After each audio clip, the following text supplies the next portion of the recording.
Assalamualaikum dan salam sejahtera kepada semua penonton dan juga subscriber. Okay? Untuk pengetahuan korang semua, mana yang terlepas pandang dan yang dah pun tahu, ya, pihak kerajaan ada mengumumkan bantuan sebanyak RM200 sebulan kepada rakyat Malaysia. Okay, untuk makluman, bantuan sebanyak RM200 sebulan ni khusus untuk golongan B40. B40 saja. Tapi ada syarat dia dan ada golongan yang layak. Okey. Dalam video ni kita share siapakah yang layak.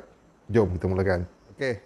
Baik, golongan B40 yang layak, Okey, minta maaf aku ada buat tag sikit, Okey, golongan B40 yang layak ni mestilah yang pertama warga negara Malaysia, warga negara.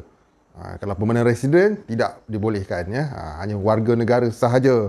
Dan anak-anak yang menerima bantuan dari institusi kebajikan, ada banyak institusi kebajikan, salah satunya JKM lah yang paling utama, jadi anak-anak yang daripada golongan yang menerima bantuan daripada Jabatan Kebajikan ni, golongan yang layak. Jadi selepas tu pula, bekas pelatih Perintah Khidmat Malaysia, bekas pelatih Perintah Khidmat Malaysia ataupun mana-mana kes keperluan yang layak, untuk dipertimbangkan dengan mempunyai ketulusan daripada KPKM.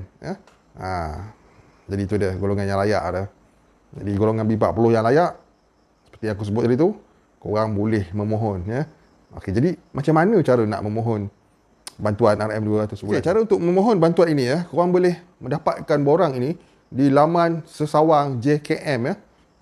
Di laman sesawang JKM korang boleh mendapatkan borang bantuan ini. Okey, borang bantuan ni ada dua jenis, JKM 18 iaitu borang permohonan bantuan, JKM 18 nama dia. Dan JKM 20 iaitu borang kaji semula bantuan. Jadi untuk borang kaji semula bantuan ni, sekiranya korang pernah menerima bantuan-bantuan sebelum ni, maka korang kena isilah JKM 20 untuk kaji balik sama ada korang layak ataupun tidak. Bagi yang belum pernah memohon pada bantuan daripada JKM tapi anda layak, maka korang perlulah memohon borang JKM 18. Okey. Segala maklumat ni korang boleh dapati di laman web JKM, Jabatan Kebajikan Masyarakat, jkm.gov.my. Korang boleh layari laman tersebut untuk mendapatkan borang permohonan bantuan ini. Dan macam biasa, bila kita nak memohon, kita perlulah menyediakan dokumen. Dokumen sama ada dokumen utama dan dokumen sokongan. Okey, jadi macam biasa, dokumen yang korang perlukan ialah salinan kad pengenalan pemohon. Siapa yang nak memohon kenalah photostat IC korang dan mestilah disahkan, nak melengkapkan lagi permohonan tu, salinan kad pengenalan yang telah disahkan. Okey, selain daripada itu, salinan kad pengenalan suami ataupun isteri ataupun anak yang tinggal bersama. Selain daripada salinan pemohon, dia kenalah memberi, menyertakan bersama salinan, sama ada kalau isteri mohon, isteri lah kan. Okey, kalau suami, kena sediakan salinan untuk photostat isteri dan anak-anaknya yang tinggal bersama. Okey. Dan salinan penyata gaji. Salinan penyata gaji ni sekiranya ada, bagi orang yang ada penyata gaji, kerja makan gaji. Tapi bagi yang bekerja sendiri, korang perlu sediakan borang pengesahan pendapatan.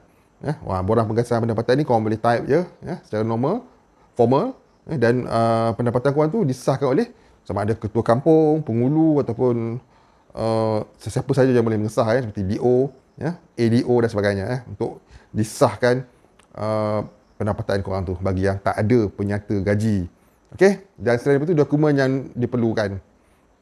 Setelah yang masuk tu, sekiranya kalau korang ni janda ataupun duda, kenalah sertakan surat perceraian masing-masing. Okey, macam itulah cerita dia.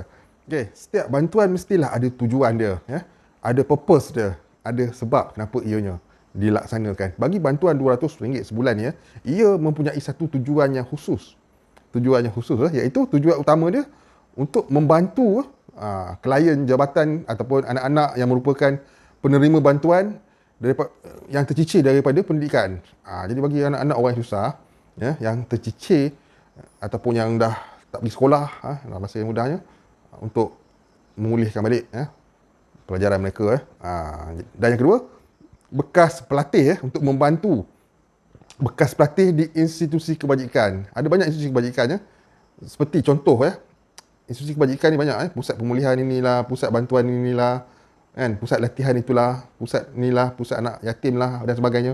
Itu semua dikira sebagai institusi kebajikan Jadi golongan-golongan macam ni golongan B40 yang tergolong dalam Al-Kisah sebenarnya yang menerima bantuan JKM, tak kira dari segi apa sekalipun maka mereka ni boleh mendapatkan bantuan bagi tujuan mendapatkan latihan kemahiran. Latihan kemahiran.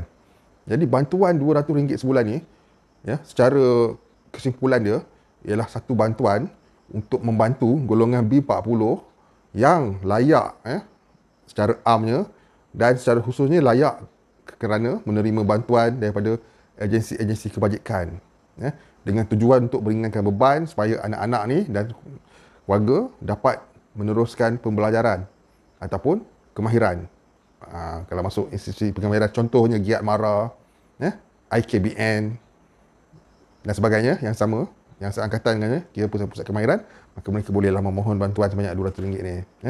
Okey, sebagai penutup video pada entry kali ni sekiranya korang terdengar tentang bantuan RM200 sebulan dalam bulan Oktober ni, bermula bulan Oktober ni okey, bantuan itu ialah bantuan daripada bantuan kewangan kerajaan untuk rakyat golongan B40 yang susah dan memerlukan bantuan untuk pendidikan secara khususnya.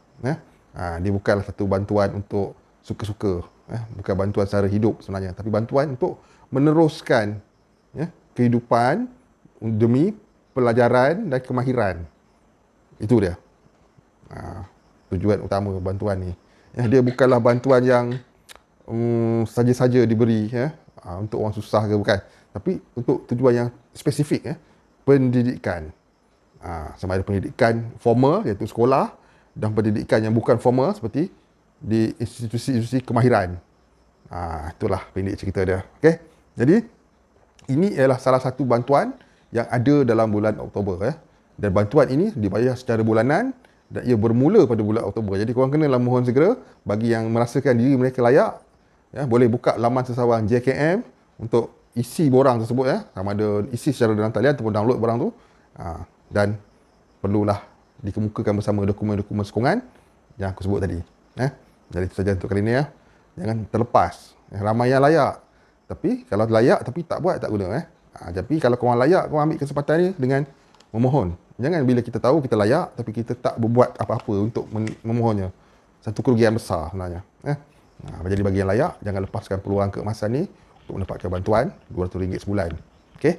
Untuk sebarang maklumat lanjut, korang boleh rujuk ke laman sesawang JKM ataupun korang pergi ke pejabat JKM yang berhampiran dengan tempat tinggal anda untuk dapatkan informasi yang lebih lengkap lagi. Dengan lebih detail lagi. Kalau korang nak ada macam-macam soalan korang nak tanya, korang tanyalah pada pegawai yang bertugas, pegawai JKM di tempat anda. InsyaAllah mereka akan membantu tentang bantuan RM200 sebulan ni. Jangan lepaskan peluang. Sekian. Assalamualaikum. Salam sejahtera dan salam hormat semua. Bye-bye.